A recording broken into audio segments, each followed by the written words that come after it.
I walked into that event last night and I wanted to die.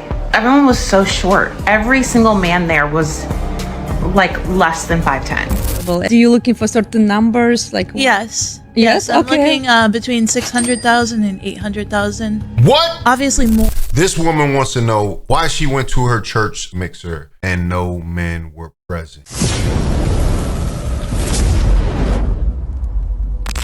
I was just sitting here thinking about how I went to singles night at church and it was hundreds. I mean, at least 1,000. First, I thought it was 500, but the pastor said it was 1,000 singles in attendance. Wow. Like, are we all living the same life at this point? Because I've never been in a room with that many single people or even thought that it was even, I thought I was like the only one left. I mean, beautiful women, all types, shapes and sizes, literally African-American women. Like a room full of singles. And I'm like, this has to be an experiment. Like, this has to be like assimilation. Is that the word I want to use? I think so. Like, I'm confused and I'm like, I'm not gonna lie, that kind of looked like this poetry slam I used to go to. I mean, real nightclub environment, you know, DJ up there on stage. Instead of poetry, it's I guess pastors up there. But that is a lot of single people for this to be a church function. I remember the singles ministry back in the day when I was growing up used to be like maybe a group of 20, 30 people. This is a commentary on the modern church, I have to say. full of singles. And I'm like, this has to be an experiment. Like, this has to be like assimilation. Is that the word I want to use? I think so. Matrix. Like, I'm confused and I'm like low key, like nervous, like for us. Well, shit for myself, fuck y'all. Because where are the men? Where are the men? Then again, don't know. Never mind. Don't. We know where they at. Bye. Okay, so I don't know if y'all have noticed, but the church has kind of become a place where they're not necessarily interested in getting married. Like, that isn't their main focus right now. So a lot of women that attend church regularly are perpetually single. Now, I'm going to tell you why this keeps happening, because the church has built a pipeline that spits out single women and scares off single men. So on the surface, her observation is right. Look at all these beautiful women here. Things come to mind like, you know, men are trash. They're all heathens. They're all out there in the world. But if you can pack a room full of single women in your church, that tells me that it's a symptom of a larger problem. You know, what are these women actually being designed for? Are they actually being given guidance on how to become a wife or how to maintain a healthy relationship? You know, we are in the ghost culture. Every time there's a problem, you have people run away. And I'll tell you, that builds a shaky foundation for long-term relationships. When you feel like you've evolved to a level, and don't let her be a single professional woman, when you've evolved to a level that you do not put up with anything that feels uncomfortable, that's going to be a hard environment to build healthy relationships and families. Men, I'm going to tell you, by and large, don't go where they're being blamed. The pastor is catering to women. He's going to side on the fact that these men, they aren't doing everything they can. And, you know, I think about it on the conversation online, because a lot of times I hear women rejecting outright what men have to say instead of listening. They want to push it off on podcast bros, something that stops men from behaving the way they used to. I believe the men of today are very similar to their fathers and grandfathers, and in some ways better than them, because they don't have a lot of the what you would call toxic traits that some of our forefathers had. This is the closest generation of men that is in touch with women and their sensitive side and emotionality. The problem is when you introduce that into a church environment, masculinity can sometimes be interpreted as a challenge. I'm not saying that churches are turning away men, but I am saying the fact that men aren't going to sit in an environment where women are being catered to and men are being ignored. That without these women getting married, there is an screaming, alarming problem in the church. The singer Maya, she's going viral right now for being 46 with no kids, no husband, and quote unquote living her best life. Now she is fine. You know what I'm saying? Like, we're not going to deny that.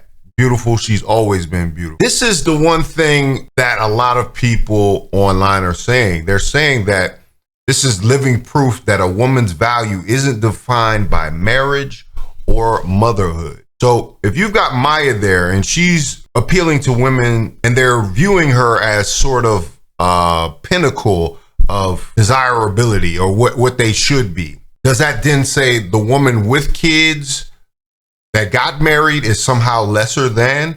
I feel like there's been a prioritization of that going on in modern media for sure. You know, the conversation is lurching further in that direction of single women being on their own as being a better position than coupling or being in a relationship, right? But so if we're pumping up women's ego to believe that they are special, they are the prize, each and every one of you is a 10, and that you shouldn't settle in under any circumstances, and then y'all act confused why the men aren't coupling with these women.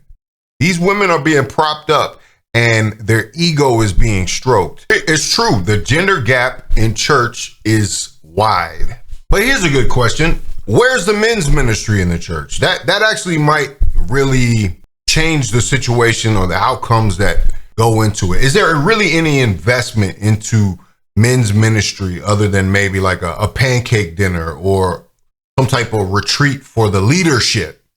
Because, you know, you got men in the minority, so they tend to move up the ranks some kind of way. They get some type of status. But that also creates an environment that is happening in the dating world. Are these men just not acceptable? Are they all just ugly and meant to be discarded? No. Are they abusive and don't want to listen? They definitely don't want to listen, but they're not all necessarily abusive. I just think there is a miscommunication here, and a vehicle like the church could stand in the gap of that and actually bring men and women together in a healthier way. You know, it almost seems like it would be a proper path, or if the church cared about women, to be taking them to the next level. I walked into that event last night and I wanted to die. Everyone was so short. Every single man there was like less than 5'10". And see, that's a big issue right there. You know, you're discriminating against what you want. You want this 6'5", 6'8" dude that just doesn't exist. Like regular people, like the average height really is about 5'9".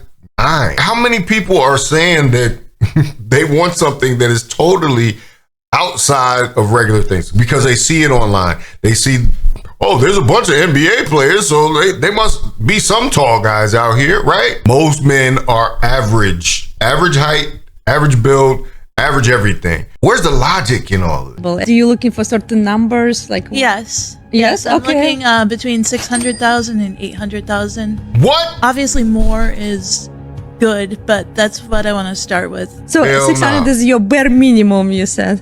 Well, maybe 500. Bare minimum $500,000. You understand what I'm saying here? This is just ridiculous. The other girl was asking for $1 million. He wants 500,000. That, It is. And I really love to travel.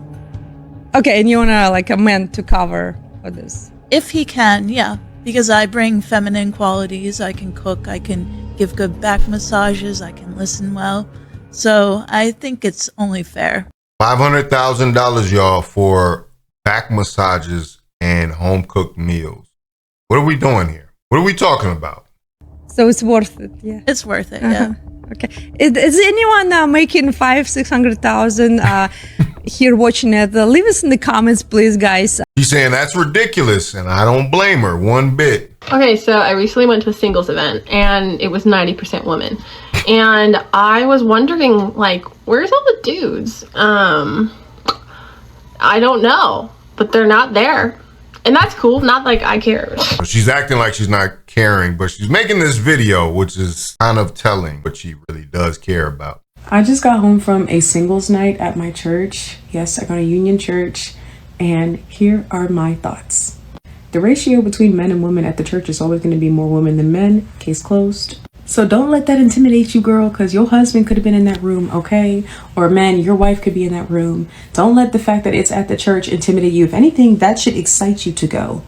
I went by myself. I ended up having a fabulous time. Sermon was honestly phenomenal, and I love that the pastors took questions from the audience and got us engaged as well. Questions were deep. People asked about lust. People asked about divorce. People asked about purity culture. As women, we're taught to be a certain way and to just smile and obey, and eventually a man from the sky will just come down and save us. But we have to also do the work. So going to things like this, being social, joining groups, getting involved.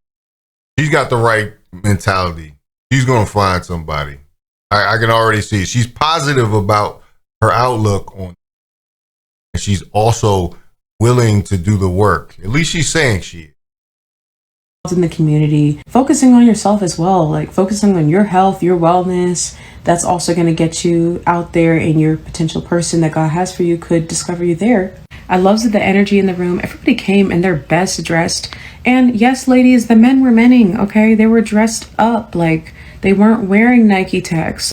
At the end, we got a bingo card for the mixer. Watch your mouth. And each box was a conversation starter. Like, do you like coffee? Do you like to travel? XYZ. We could definitely work on the music though. All the Bruno Mars, it was grinding my gears. It's not 2008. But you know what? We'll work on that. It was such a good event regardless. And I definitely hope that as a body of Christ, we start to do more things that actually put singles together, because when you're in your faith walk, you're so like mind of a goldfish. This is what God wants me to do. This is what my purpose is. And you kind of block out the other people. And we can tend to also like run away from people if they're trying to talk to us at church. Me personally, as soon as the clock strikes at the end of church, as soon as we start worshiping out, I am out that door, and I ain't gonna hold y'all. Like, that's definitely me. So this type of event taught me to be like, you know what? I think I'll just linger. I think I'll just talk to a couple of the people around me. I think I will say hi to 3 people. Don't be afraid to say hi to your neighbor and tell them they look good. And we should be taking counsel from people who have biblical marriages, especially long-lasting marriages. So I love the panel. They did such a fabulous job. The lighting, the production is always lasting marriages. Have biblical marriages, especially. That's important. She's got to take some advice from somebody that's been there. Like, what happened to that part? We've seen such bad examples. We've seen some marriages that are just toxic and terrible. And like, why would I ever listen to you? But if you see someone who is walking a walk that you actually want, then you should probably listen to them. See what they've got to say. See what kind of counsel they can give you. She's in the right place. And it sounds like this Union Church might be actually kind of jumping. It was a vibe, you know? Long-lasting marriages. So I love the panel. They did such a fabulous job. The lighting, the production is always immaculate. So sounds like 10 out of 10 would recommend. Yeah, she seems like a nice girl, you know, but she brings up some good points about what you have to do in your singles ministry to attract people, to have them stop from their straight ahead pursuit and going to work and doing things. Like, you have to figure out a way to keep these people engaged, able to look to their right and to their left. That would make the most sense. You all are both in the same place. You're looking for something very similar. You should share similar beliefs. Of the few men that are there at the church, I think a lot of the women that are single there probably aren't necessarily attracted to those men. This is some work for y'all out there, church folks. You gotta attract more men and bring more men into your ministry. You know, everything seems catered to women, but you gotta take some time to actually reach out to the men that would actually make it whole. Start looking at results instead of keeping people in a state of singledom, you know? Needs to be a whole church matchmaking service. But anyway, let me know what you think about it in the comments. If you like this video, like, comment, subscribe, hit the bell notification for all uploads. This is Faucette Media.